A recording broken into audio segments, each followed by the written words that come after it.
الحمد لله وكفى وسلام على عباده الذين اصطفى أما بعد فأعوذ بالله من الشيطان الرجيم بسم الله الرحمن الرحيم وإذ قال ربك للملائكة إني جاعل في الأرض خليفة قالوا أتجعل فيها من يفسد فيها ويسفك الدماء ونحن نسبح بحمدك ونقدس لك قال إني أعلم ما لا تعلمون سبحان ربك رب العزة عما يصفون وسلام على المرسلين والحمد لله رب العالمين اللهم صل على سيدنا محمد وعلى آل سيدنا محمد وبارك وسلم اللهم صل على سيدنا محمد وعلى آل سيدنا محمد وبارك وسلم اللهم صل على سيدنا محمد وعلى آل سيدنا محمد وبارك وسلم كما تحب وترضى عدد ما تحب وترضى. محترم بزرگوں اور دوستو، شعبان المعظم کا مہینہ چل رہا ہے. رمضان المبارک اپنی آمد پر ہے. اگلا جمعہ انشاءاللہ رمضان المبارک کے مبارک مہینے میں ہوگا. اللہ رب العزت نے حضرت انسان کو پیدا فرمایا اور اس دنیا میں بھیجا. میں نے قرآن مقدس کی آیت مبارکہ جو تلاوت کی، اس میں اللہ رب العزت نے اسی کا تذکرہ کیا. جب اللہ نے فرشتوں سے کہا کہ میں زمین پر اپنا نائب اور خلیفہ بنانا چاہتا ہوں، وَإِذْ قَالَ رَبُّكَ لِلْمَلَائِكَةِ إِنِّي جَاعِلٌ فِي الْأَرْضِ خَلِيفَةً، کہ میں زمین پر اپنا خلیفہ اور اپنا نائب بنانا چاہتا ہوں. تو فرشتوں نے اس پر کہا آپ ایسی مخلوق کیوں بناتے ہیں جو جا کے فساد مچائے گی اور خون بہائے گی. وَيَسْفِكُ الدِّمَاءَ، ہم ہے نا آپ کی تسبیح کے لیے، تقدیس کے لیے، آپ کی حمد بیان کرنے کے لیے. اللہ رب العزت نے فرشتوں سے ارشاد فرمایا جو میں جانتا ہوں وہ تم نہیں جانتے. اب یہاں پہ ایک سوال پیدا ہوتا ہے کہ اللہ رب العزت تو ساری کائنات کے مالک اور خالق ہے، تو اللہ رب العزت نے فرشتوں سے مشورہ کیوں لیا؟ تو علماء نے لکھا کہ اللہ رب العزت نے فرشتوں سے مشورہ نہیں لیا، بلکہ فرشتوں کو بتلایا کہ میں ایسی مخلوق پیدا کر رہا ہوں جو میری نائب اور میرا خلیفہ بنے گی. وجہ اس کی کہ فرشتوں کو اللہ رب العزت نے بنایا ہی عبادت کے لیے. ان کا کام ہی یہی ہے، نحن نسبح بحمدک ونقدس لک، کہ اللہ کی تسبیح بیان کرنا، اللہ کی تعریف بیان کرنا، اللہ کی تقدیس بیان کرنا. اس کے علاوہ ان کے ذہنوں میں کوئی اور خیال آ ہی نہیں سکتا. گناہ کا مادہ ہے ہی نہیں ان کے اندر. تو اللہ رب العزت بتلانا چاہتے ہیں فرشتوں کو میں ایسی مخلوق کو پیدا کر رہا ہوں. فَأَلْهَمَهَا فُجُورَهَا وَتَقْوَاهَا، 11 قسمیں کھا کر یہ بات ارشاد فرمائی گئی ہے. وَالشَّمْسِ وَضُحَاهَا وَالْقَمَرِ إِذَا تَلَاهَا وَالنَّهَارِ إِذَا جَلَّاهَا وَاللَّيْلِ إِذَا يَغْشَاهَا وَالسَّمَاءِ وَمَا بَنَاهَا وَالْأَرْضِ وَمَا طَحَاهَا وَنَفْسٍ وَمَا سَوَّاهَا فَأَلْهَمَهَا فُجُورَهَا وَتَقْوَاهَا. دونوں چیزیں جس کے اندر دونوں مادے ہوں گے، گناہ کرنے کا بھی مادہ ہوگا، نیکی کا بھی مادہ ہوگا. میں ایسی مخلوق کو پیدا کرنا چاہ رہا ہوں. اور جب فرشتوں نے کہا کہ وہ خون بہائیں گے، ایک دوسرے پر ظلم کریں گے، اللہ نے فرمایا جو میں جانتا ہوں وہ تم نہیں جانتے. تم صرف ایک چیز کو دیکھ رہے ہو. میرے سامنے پوری کائنات، قیامت تک کا پورا منظر میرے سامنے ہے اور میں یہ ساری چیزیں جانتا ہوں. اور اسی چیز کو اللہ رب العزت نے موت اور حیات کو پیدا فرمایا. الذی خلق الموت والحیات لیبلوکم ایکم احسن عملا. وہ دیکھنا چاہتے ہیں کہ بہترین عمل کون کر کے آتا ہے. تو اللہ رب العزت نے حضرت انسان کو اس دنیا میں بھیجا، دونوں چیزیں انسان کو عطا فرمائی. کہا اب تمہیں اختیار ہے، چاہو تو رب چاہی زندگی گزارو، چاہو تو من چاہی زندگی گزارو. اب چونکہ انسان ہے بھول جاتا ہے.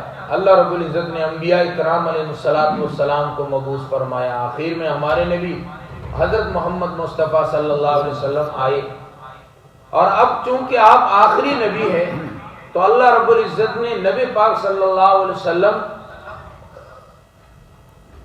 کی امت کو یہ کام سپرد فرما دیا، ان کے ذمہ لگا دیا. لیکن رہتی دنیا تک نبی کے دو معجزے، اسے تو نبی کے کئی معجزے ہیں لیکن سب سے بڑے دو معجزے امت کے سامنے ہمیشہ رہنے چاہیے. نبی پاک صلی اللہ علیہ وسلم کے معجزات کئی ہیں، علماء نے دو قسمیں لکھی ہیں: علمی معجزات، عملی معجزات. علمی معجزات میں سب سے بڑا معجزہ قرآن مقدس ہے، اور عملی معجزات میں سب سے بڑا معجزہ معراج مصطفیٰ صلی اللہ علیہ وسلم ہے. اور معراج سے نماز ملی ہے. فرمایا رسول اللہ صلی اللہ علیہ وسلم نے ہر چیز کی ایک نشانی ہوتی ہے، اور ایمان کی نشانی نماز ہے. بہرحال اللہ رب العزت نے حضرت انسان کو اس دنیا میں بھیجا، انبیاء کرام علیہ السلام کو بھیجا. اب چونکہ انسان بھول جاتا ہے نا، یہی دعوت انبیاء کرام علیہ السلام لے کے آئے کہ اللہ نے تمہیں اپنا خلیفہ اور نائب بنا کر بھیجا ہے، کہیں بھول نہ جانا. اس لیے نبی پاک صلی اللہ علیہ وسلم نے ارشاد فرمایا: جددو ایمانکم، اپنے ایمان کی تجدید کرو. جس طرح موبائل چلاتے چلاتے موبائل جو ہے وہ ہینگ ہونے لگتا ہے تو اس کو اپڈیٹ کیا جاتا ہے. اگر اس کے اندر جو فولڈر وغیرہ ہے وہ اگر ہینگ ہونے لگے تو ان کو اپڈیٹ کیا جاتا ہے. اپڈیٹ کرنے کے بعد وہ صحیح چلتا ہے. بالکل اسی طرح فرمایا جددو ایمانکم، اپنے ایمان کو اپڈیٹ کرو. کس کے ذریعے؟ لا الہ الا اللہ کے ذریعے. اور اسی طرح اللہ رب العزت نے رمضان المبارک کا مبارک مہینہ ایمان کو اپڈیٹ کرنے کے لیے دیا، تاکہ انسان کو اللہ رب العزت کی ذات عالی کے ساتھ تعلق مل جائے، اللہ رب العزت کی ذات عالی کو پہچاننے والا بن جائے. تو رمضان کا مبارک مہینہ اللہ رب العزت اس لیے عطا فرماتے ہیں کہ انسان اپنے ایمان کی تجدید کر لے، اپنے ایمان کو بنا لے. کیوں؟ کہ اللہ رب العزت نے ایک ماحول پیدا کیا، اور جب ماحول ہوتا ہے ماحول کے اعتبار سے انسان اعمال کرتا ہے. حضرت حاجی عبد الوہاب صاحب رحمت اللہ علیہ پڑوسی ملک کے مرکز رائے گڑھ کے وہ ذمہ دار تھے. حضرت حاجی صاحب رحمت اللہ علیہ جب مشورے سے طے ہوتا کہ حاجی صاحب کی یہ چھٹیاں ہیں تو حاجی صاحب جب چھٹیوں میں بھی جاتے ہیں تو اپنے ساتھ جماعت لے کے جاتے ہیں کہ بھائی یہ جماعت میرے ساتھ چلے گی، ہمارے محلے کی مسجد میں رکے گی. میں بھی جیسے جیسے گھر کے کاموں کے علاوہ مجھے وقت ملے گا میں جماعت کے ساتھ جڑ جایا کروں گا، تاکہ ماحول بنا رہے گا اور ماحول کے اندر انسان اعمال جو ہیں آسانی کے ساتھ کرتا ہے. تو اس لیے اللہ رب العزت نے رمضان المبارک کا مبارک مہینہ ماحول والا مہینہ انسان کو عطا فرمایا. انسان رمضان المبارک میں ایسی تیاری کرے جس طرح پورا رمضان انسان عبادت کرتا تھا، پورا سال بھی اسی طرح اس کو عبادت کی توفیق مل جائے. جس طرح پورا سال پورا رمضان عبادت کی، پورا سال عبادت کرنے کی توفیق مل جائے. یہ چیزیں اللہ رب العزت نے رمضان المبارک کے مبارک مہینے میں رکھی ہے. تو رمضان کا مبارک مہینہ آ رہا ہے، مشائخین کے ہاں 6 مہینے پہلے اس کی تیاری شروع ہوتی ہے، اور نبی پاک صلی اللہ علیہ وسلم خود 2 مہینے، یوں تو پورا سال 2 مہینے پہلے اس کی تیاری میں لگ جاتے اور دعا فرماتے. یہ وہ مبارک مہینہ ہے جو انسان کو نور ولایت تک پہنچاتا ہے. اللہ رب العزت نے پورا ماحول بنا دیا عبادات کرنے کا. اور پھر چونکہ انسان کا دشمن شیطان ہے اور شیطان انسان پر حملہ کرتا اور انسان کو عبادات سے روک دیتا، اللہ رب العزت نے اس شیطان کو بھی باندھ دیا کہ یہ قید ہو چکا، اب کرو عبادت، آؤ دکھاؤ اپنے ہنر، دکھاؤ اپنی قابلیت تاکہ تمہیں قبولیت مل جائے. تو اللہ رب العزت نے یہ مہینہ جو عطا فرمایا یہ ایمان کے اپڈیٹ ہونے کا، کہ اپنے ایمان کی تجدید کر لیں، اپنے ایمان کو اپڈیٹ کر لیں اور اپنے ایمان کو مضبوط بنا لیں. فرمایا رسول اللہ صلی اللہ علیہ وسلم نے کہ کپڑے کے اوپر جو نشانات اور نقش و نگار ہوتے ہیں، جب پرانا کپڑا ہو جاتا ہے وہ نقش و نگار گھس جاتے ہیں. بالکل اسی طرح ایمانی کیفیات بھی ماند پڑ جاتی ہے. تو ان ایمانی کیفیات کو واپس جگمگانے کے لیے، تجدید کرنے کے لیے جددوا ایمانکم لا الہ الا اللہ، لا الہ الا اللہ کی کثرت کریں. تو بہرحال میں عرض یہ کر رہا تھا کہ اللہ رب العزت نے حضرت انسان کو بنایا اور فرشتوں نے اشکال کیا کہ آپ ایسے کو کیوں بناتے ہیں جو جا کے فساد مچائے گا. تو اللہ رب العزت نے ارشاد فرمایا انی عالم ما لا تعلمون، جو میں جانتا ہوں وہ تم نہیں جانتے. کیوں؟ کہ تمہارے اندر تو نیکی ہی کا مادہ ہے، گناہ کا تصور ہے ہی نہیں تمہارے پاس. اور جو میں مخلوق پیدا کر رہا ہوں وہ مخلوق وہ ہے جس کے اندر فَأَلْهَمَهَا فُجُورَهَا وَتَقْوَاهَا، دونوں مادے میں نے رکھے ہیں. گناہ کرنے کی صلاحیت ہے لیکن وہ میرے ڈر کی وجہ سے گناہ سے باز آ جائے گا. اور اللہ رب العزت نے پھر اس کی انسان کی تربیت کی رمضان المبارک کے مہینے میں. کیسے؟ دن میں روزہ ہے اور انسان گھر میں جاتا ہے، رسوئی میں جاتا ہے، فریج کو کھولتا ہے، اندر دیکھتا ہے کہ اس کے اندر پھل ہے، شربت ہے، مٹھائیاں ہیں، لیکن انسان نہیں کھاتا ہے. کیوں؟ کہ روزہ ہے، حالانکہ وہ حلال ہے، خود نے محنت کر کے کمائی ہے، لیکن پھر بھی نہیں کھاتا. کیوں؟ کہ میرے رب کا حکم ہے. اور دوسری بات، اگر وہاں گھر کے اندر اکیلا ہے، کوئی کیمرہ بھی نہیں ہے، کچھ بھی نہیں ہے، بیوی بچے بھی پاس میں نہیں ہے، لیکن پھر بھی اکیلا ہونے کے باوجود بھی نہیں کھاتا ہے. کیوں؟ کہ میں نے اللہ کے لیے روزہ رکھا ہے، میرے رب کا حکم ہے ابھی نہیں کھانا، شام کو کھانا. بندے پھر تیری یہ تربیت ہو جانی چاہیے. ایک مہینہ جب اللہ کے حکم کے لیے حلال چیزوں کو، مرغوب چیزوں کو، لذیذ چیزوں کو چھوڑ دیا ہے، تیری یہ تربیت ہو جانی چاہیے کہ 12 مہینے حرام چیزوں سے اللہ کے حکم کے لیے بچ جائے. مادے تو دونوں ہیں انسان کے اندر، لیکن اللہ کا حکم مان کے بچ جائے اور گناہ کے مادے کو، گناہ کی خواہشات کو دبا لے تو انسان فرشتوں سے بازی لے جاتا ہے. فَأَلْهَمَهَا فُجُورَهَا وَتَقْوَاهَا، دونوں چیزیں. انسان جب، اور اس سے قبل میں نے شروع میں عرض کیا اللہ رب العزت نے 11 قسمیں کھائی.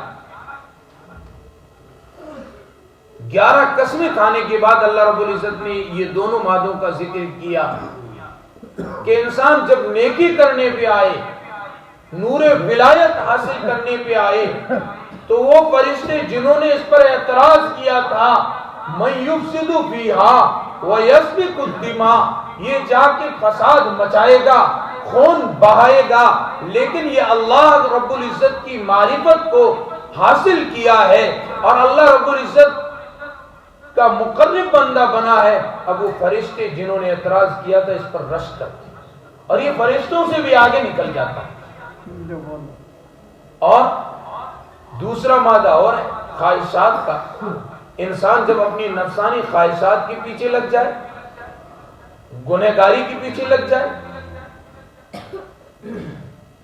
تو پھر قرآن کہتا ہے لہم قلوب اللہ یفقہون بہا، دل ہے مگر سمجھتے نہیں، وَلَهُمْ أَعْيُنُ اللَّهِ يُبْصِرُونَ بِهَا، آنکھیں ہیں مگر دیکھتے نہیں ہیں، وَلَهُمْ آذَانُ اللَّهِ يَسْمَعُونَ بِهَا، کان ہے مگر سننے سے قاصر ہے، أُولَئِكَ كَالْأَنْعَامِ، یہ تو چوپایوں کی طرح ہے۔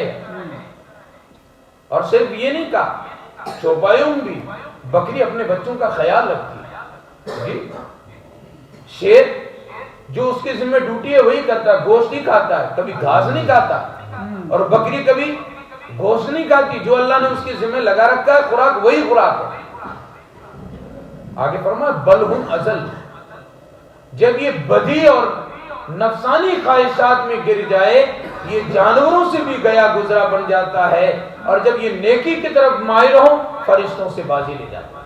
اس لیے انسان کو چاہیے کہ اللہ رب العزت نے تربیت کا جو ماحول بنایا، رمضان المبارک کا مبارک مہینہ، اپنی تربیت کرے اور نور ولایت حاصل کرے۔ اس لیے ایک بزرگ کہتے ہیں کہ دوست تو لگا ہے نفسانی خواہشات کو پورا کرنے میں، لیکن تیرا نفس لگا ہے تجھے بدنام کرنے میں۔ اور حقیقت بھی یہی، انسان چاہتا ہے کہ میرا نفس یہ چاہ رہا ہے میں نفس کے موافق یہ کروں، اور نفس جو ہے انسان کو گناہوں کی طرف دھکیلتا دھکیلتا یہاں تک کہ جہنم کی طرف لے جاتا ہے۔ اللہ ہم سب کی حفاظت فرمائے، ہمارے نفوس کا اللہ رب العزت تزکیہ فرمائے، اور ہمارے نفوس کو نفوس مطمئنہ بنائے۔ میں آگے دوسری بات کرنا چاہ رہا تھا، اب اس پہ یہ ذہن میں آ گیا ہے تو یہ عرض کرتا ہوں۔ قرآن مقدس کا اگر ہم مطالعہ کریں تو قرآن مقدس میں ہمیں نفوس جو ہے وہ تین طرح کے ملتے ہیں۔ ما ابرئ نفسی ان النفس لامارۃ بالسوء،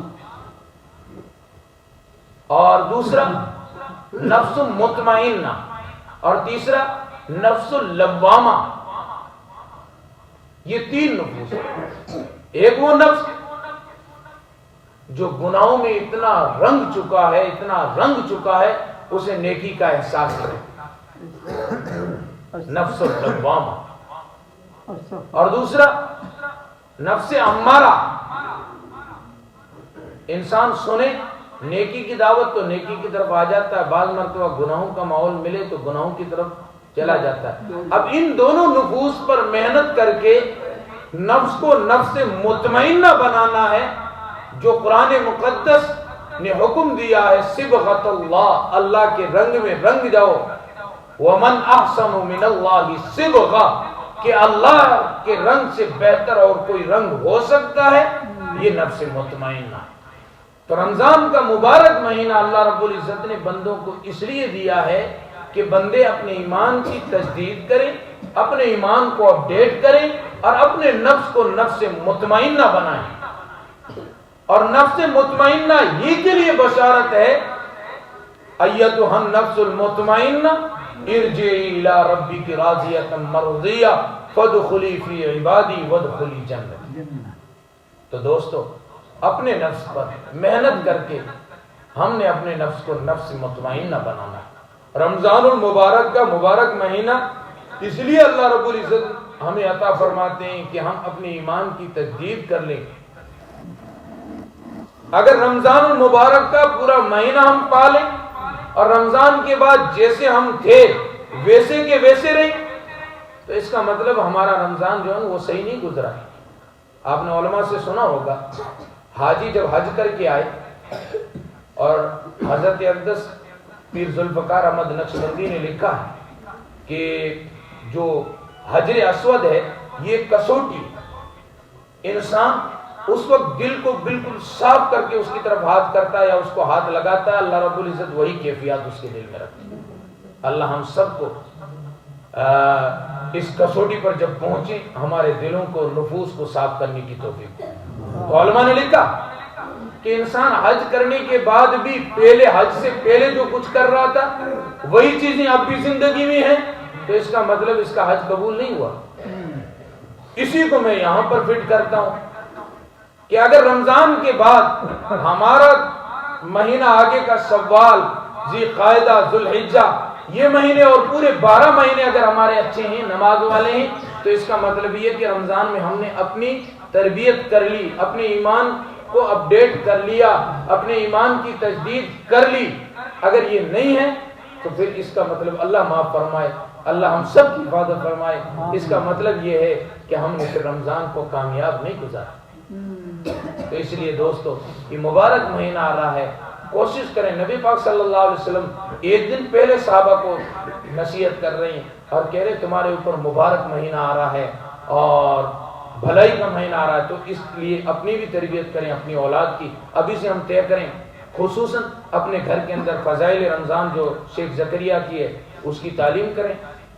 ہاں، ہو سکتا ہے کہ آپ کے بچوں کی یہ چیز سمجھ میں نہ آئے، لیکن آپ کے بچوں کی تربیت بنے گی۔ آپ بوڑھے بزرگوں سے سنیں، روزہ مخفف کے نام سے بزرگوں کی یہ ترتیب چلتی، حالانکہ کتابوں میں کہیں بھی نہیں ہے، بزرگوں کے یہاں ہی چلتا ہے۔